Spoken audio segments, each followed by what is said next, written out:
Hi, I'm Tom Luna. I'm a former school board member. I was privileged to serve as senior advisor to U.S. Secretary of Education Rod Page. I also had the honor of serving for 8 years as Idaho State Superintendent of Public Instruction. During that time, I also served as president of the Council of Chief State School Officers. One thing I have learned in all these experiences is that educating children is not rocket science, it's more complicated. On my podcast, Swimming Upstream, we will visit with courageous leaders who challenge the prevailing tide and inspire all of us to swim against the current. Let's jump in.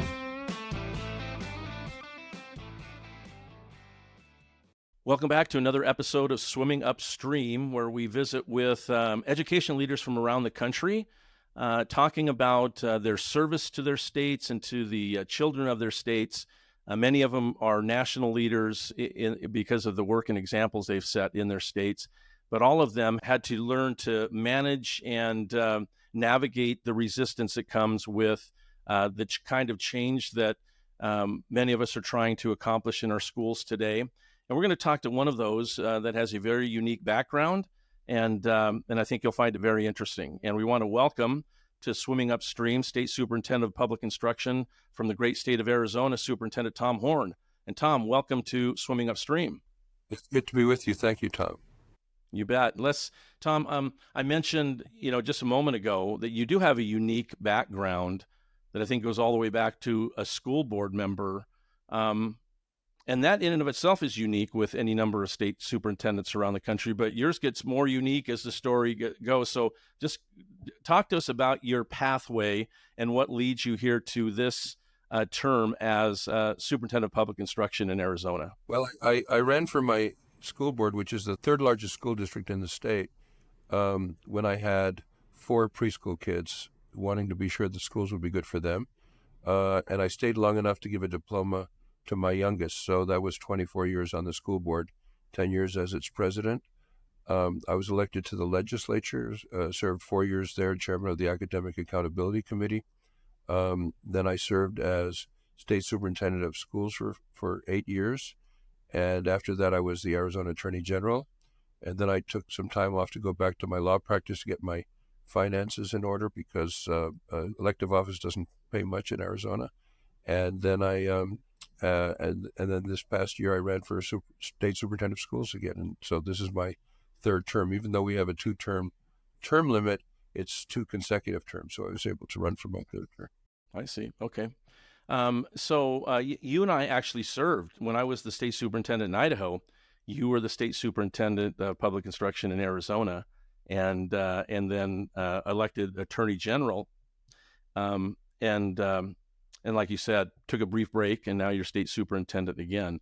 And I love the fact that you recognize, or you're letting people know that at some point you have to take a pause and financially reload. Because like you said, I think when I used to be frustrated when people would assume because you worked for the state or for the government that you hardly ever worked and you were just making a boatload of money, when reality, especially if you're running for the office that you're serving in, the amount of money and time you spend in office and to get in office can be significant. Well, Arizona pays the least of the 50 states, so it was good that I had a chance to go back to my law practice for a while. Yeah.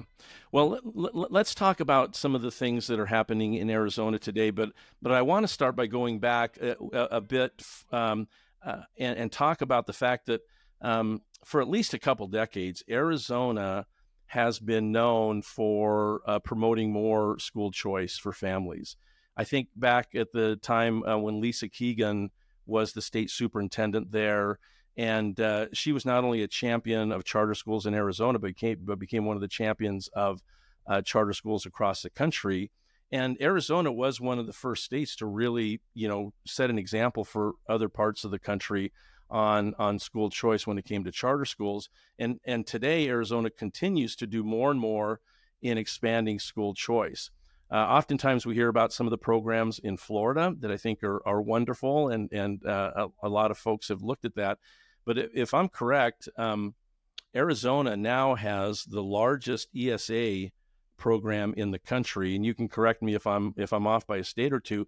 But let's talk about where Arizona is today in school choice, and then maybe drill down a bit on the ESA program that is getting a lot of attention only in Arizona but across the country. Okay, I'll give you a little bit of history. When Lisa Graham Keegan was superintendent of schools, I was in the legislature, and the state Senate, even though it had a Republican majority, passed a bill to limit the growth of charter schools. It became part of the Education Omnibus Bill, a bill that has a lot of different education provisions. The House passed an education omnibus bill that did not have that provision. I was the chair of the conference committee to resolve those two bills, and the first thing I did was to kill the provision that would limit the growth of charter schools. I thought the market should prevail. We should have as many as students and their parents want to have. Let the market determine how many we would have. And as a result of that, when I left office, we were the first in the country in the percentage of our students in charter schools, and Florida was second. So I like to tell that story because a lot of people in Arizona, are tired of Florida claiming to be first. Charter schools, they were really second. And then in the universal vouchers, which we call empowerment scholarship accounts, but they're really universal vouchers, we were also first in the nation. We're before Florida, and we're before anybody else. So we continue to be leaders in school choice. Our plan that we adopted before I took office, after I was elected, says that the Department of Education is a service agency dedicated to raising academic results and empower parents. So empower parents is a big part of our goal. So when you look at the numbers then, and I think the last I heard there was between 60 and 70,000 students or families, you can help me be more specific, that are currently have applied or are participating. Is there a cap to those number of students, or is there talk to us about how this grows? Well, we're at about 60,000 students in the public schools, both district and charter. We've got 1,100,000, so that would give you some idea of the proportion. And there currently is no cap.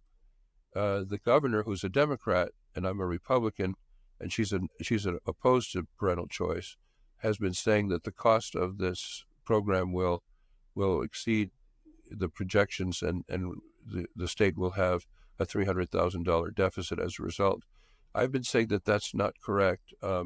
It did start out where instead of students moving from public schools, the parents of students that were already in private schools were on top of it, and they were the first to apply, and so there was no offset. So that was a pure expense. We give about $7,200 per pupil, but as time has gone on, we're getting more and more people that are coming from public schools, and the total that the state spends on a public school student is about $13,000, of which about $7,000 comes from the state itself.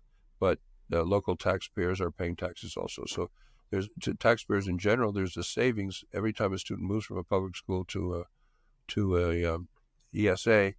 There's a savings of about $6,000, and so I don't think it'll turn out that it'll have the economic impact that the governor is projecting.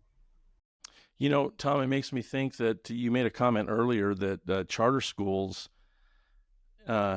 people used to ask me, when are we going to have enough charter schools? And I would say when we no longer have waiting lists, right? Because when the demand is met, it seems to me that if they bump up to the number that's been budgeted, and there's some concerns about exceeding it, obviously that's a fiscal issue that has to be addressed, but it's also a demonstration of the demand that's out there. Right. Yeah. Yeah. My point is, as a superintendent of schools, I'm actually the actual title superintendent of public education. My first duty is to increase academic outcomes in the public schools, and we have a number of excellent public schools. But even a good public school doesn't necessarily meet the needs of all the kids. So if a parent has a child whose needs are not being met in public school, they should have a choice. which rich people have always had to send the student to some place that they think will do better.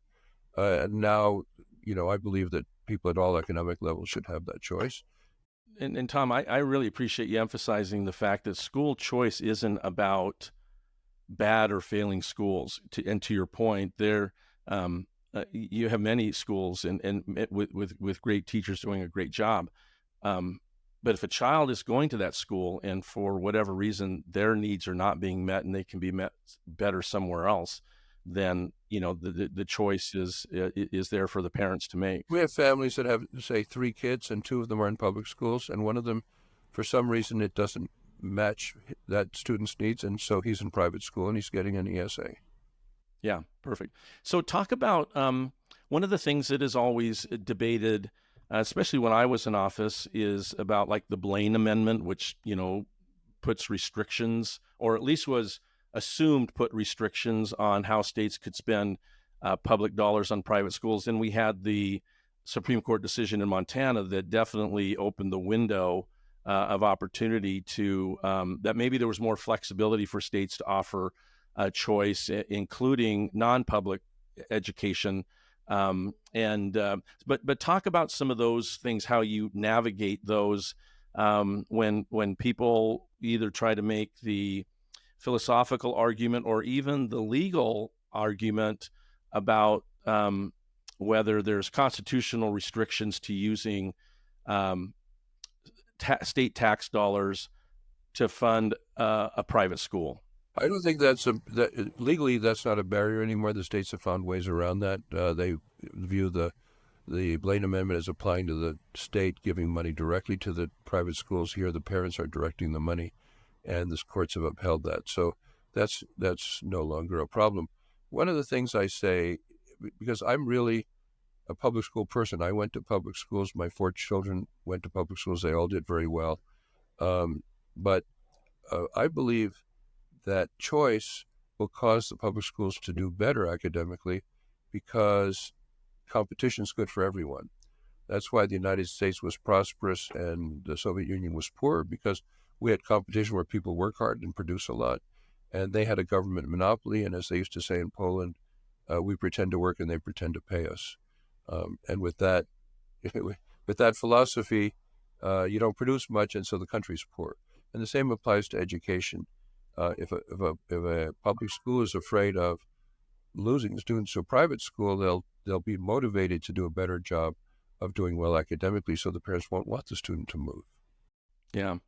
So, Tom, appreciate all these comments. I'm going to shift gears just a bit and talk about, you mentioned, I think it's on your website, about your goal is to increase student achievement and have it demonstrated on the assessments that students take. And so talk about your approach to that and the kind of the pathway towards that. Well, sometimes I tell the story of the Midwest professor who did a federally funded study on time on task. And he concluded that the more time students spend learning something, the more they learn. And his mother said to me, "You needed a federally funded study to tell you that." Yeah. It's pretty obvious. And so I'm trying to get the focus back on academics, where the teachers are teaching academics bell to bell. I have teachers have complained to me. They love their subject and they want to teach bell to bell, but under the previous administration, which was a Democrat administration, there was a lot of focus on social emotional learning. And so the administrators forced them to play what they describe as dumb games when they really wanted to be teaching their subject. So our philosophy is every instructional minute is precious. We want them teaching the academics bell to bell. And that means eliminating a lot of the distractions that came into play under the prior administration. So that means getting rid of critical race theory, excessive social emotional learning, except for character education, getting rid of inappropriate sexual classes. And then the fourth element is to get administrators to support teachers on discipline, which I think is an important precondition to students' learning. Yeah, and I want to talk about the discipline. Also, just want to emphasize the fact, we didn't do a federal study, but we did a study of our own to look at the amount of minutes in a classroom and how many of them were using instruction time focused on the subject that the student, if they're in a math class, and how many minutes were they spending learning math? And even things like the amount of time to take attendance, I mean, just chops into those. And people would be surprised that out of a 7.5 hour day, when you remove all the time, whether it's um, moving from class to class, or these other things we described, it was maybe half that amount of time that was the teachers were actually spending, um, focusing on the subject, that the course was. Yeah, it's a big change for us because of the focuses of my predecessor. But also, I think a lot of the distractions are bad in themselves. Critical race theory, I think, is wrong because I believe we're all individuals. We're brothers and sisters under the skin. We should treat each other as individuals. We should teach our students to treat each other as individuals, and not treat race as a primary factor, which is what critical race theory does. And social emotional learning also you find sometimes is a Trojan horse for critical race theory, and sometimes it's just nonsense. I just read a book by somebody who visited a lot of schools, and he found that in elementary schools, the students were spending most of their time coloring, and he said we got to stop doing that. They need to be learning reading and math, and then hopefully content rich reading with history and science, and the arts, and not being coloring in coloring books. That's not a good use of teaching time. You mentioned that part of it is for students to be able to demonstrate what they've learned on assessments. What are your thoughts on assessments? Obviously we have some that are the federal government requires a standard that has some pretty tight sideboards on it, which has been frustrating since this whole thing started back in the early 2000s. I think everybody recognized the need to measure. That's my background is measurement science. And the data is critical to get.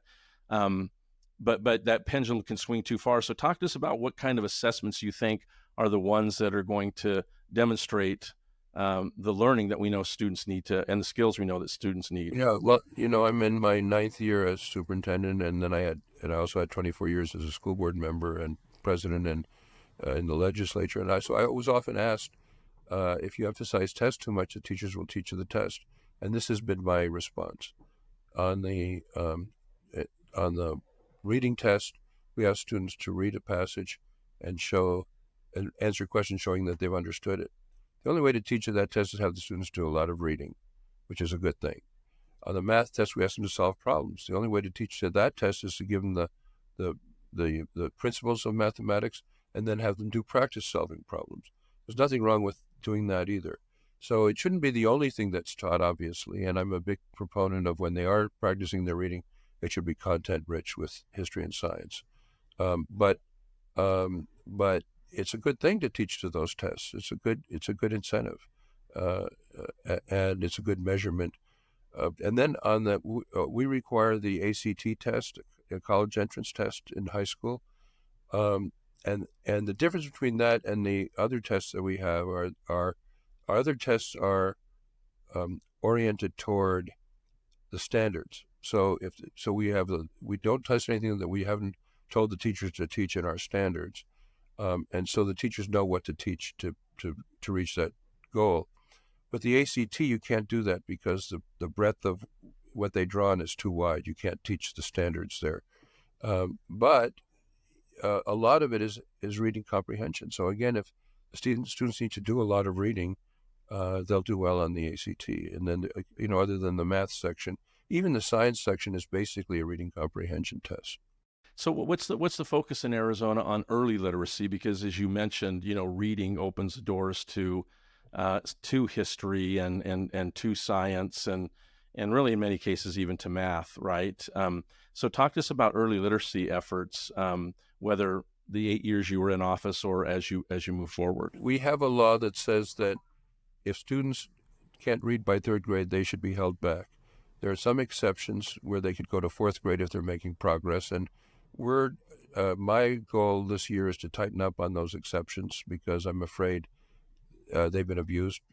Districts had too much discretion, in moving kids on. If they can't read by third grade, they really shouldn't be moved on. But there's some margin for error for fourth grade, and they should have required to have remedial instruction in the summers and so on. Mississippi just demonstrated that it makes a big difference if you require the students to read. Their laws are stricter than ours, and I would choose theirs if I had the opportunity.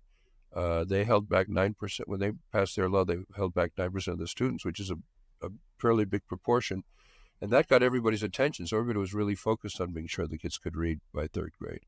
And I'd like to have a stricter system that they have, but we do have that rule here as well. Well, and I think what happened in Mississippi also with when Carrie Wright was the state superintendent there was when they put that law in place and the assessment demonstrated, like you said, the 9-10%, there was a real shift in how current resources were being spent, any new resources being spent, the kind of programs that were being used, what wasn't being, which ones were successful and which ones weren't. And Mississippi, as you said, is known as a state that has made tremendous gains in early literacy, especially when you compare third graders reading at grade level before they move on to fourth grade. So, I couldn't agree with you more. Mississippi is a great example of how to do that. And Carrie Wright used to say, if you have a real consequence, it focuses people's attention. And I feel like in Arizona, the districts had too much discretion to move them on to fourth grade, and I'm trying to do what I can to tighten up on that.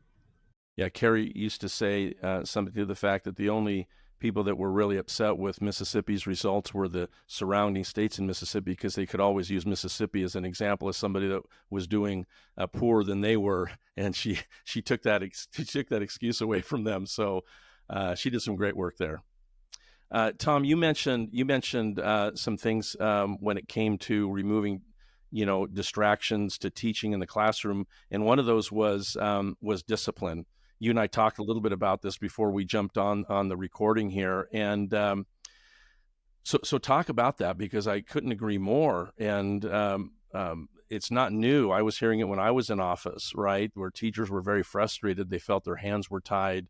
I don't think any of them had a desire to exercise too much discipline, but they needed the ability to manage their classrooms.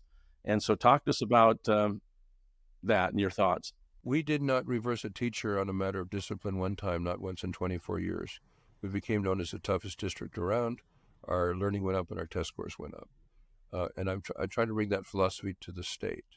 You can't teach in an environment if there's no consequence for misbehaving. Students want boundaries. Psychologically, they want boundaries. But if they see one student get away with misbehaving, it's going to spread. And pretty soon you don't have an atmosphere where the teachers can teach. And it's a major factor in teachers leaving the profession. If I had to teach in a school where I wasn't backed up on discipline, I'd leave too. I wouldn't want to teach under that circumstance. So that's one of my initiatives, is to push hard on discipline in the classroom. Yeah, when I was a school board member like yourself, it became very obvious that if a teacher exercised the necessary efforts in the classroom to deal with discipline, that if the principal didn't back that teacher up, the teacher's not going to, they're just not going to do that. They know you don't have their back. If the principal comes to the school board, it's a good way to produce mediocre test scores. If the administrators don't back up the teachers in imposing.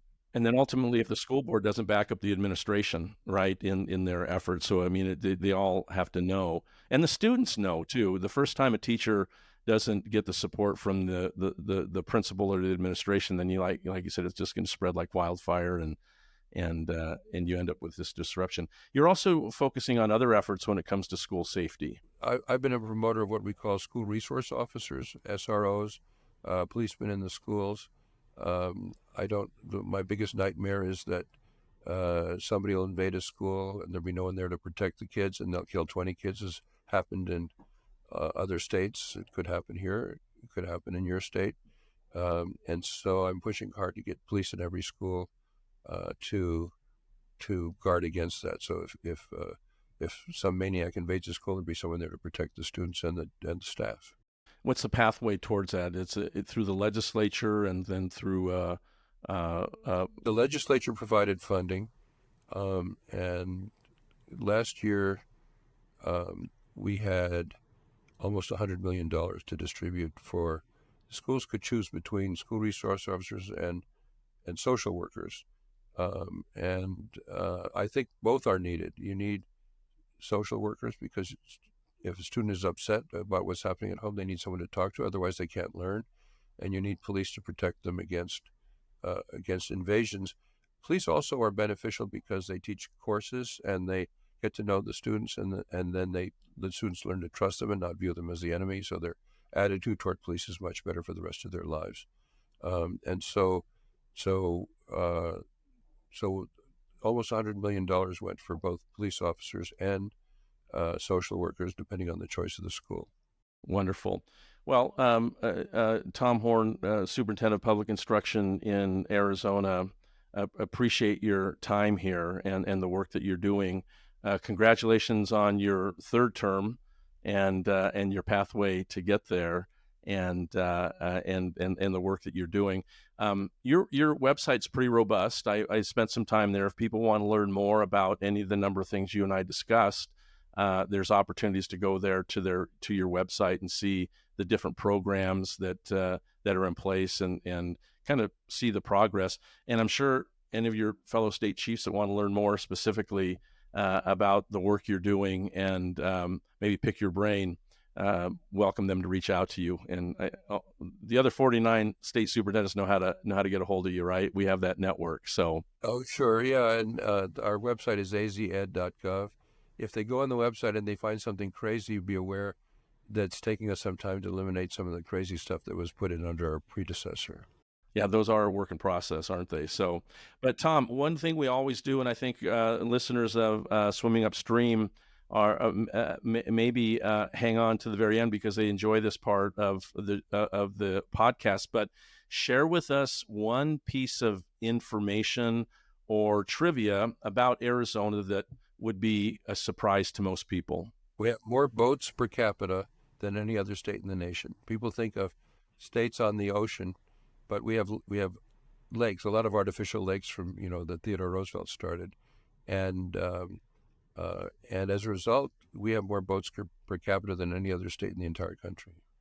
That's a piece of information I don't think most people would know. Tom Horne, thank you for being a guest on Swimming Upstream, and we appreciate your time, and we appreciate the work that you're doing in Arizona for the kids of Arizona. Thank you, Tom. It was a pleasure to be with you. All right. Have a great day. You too.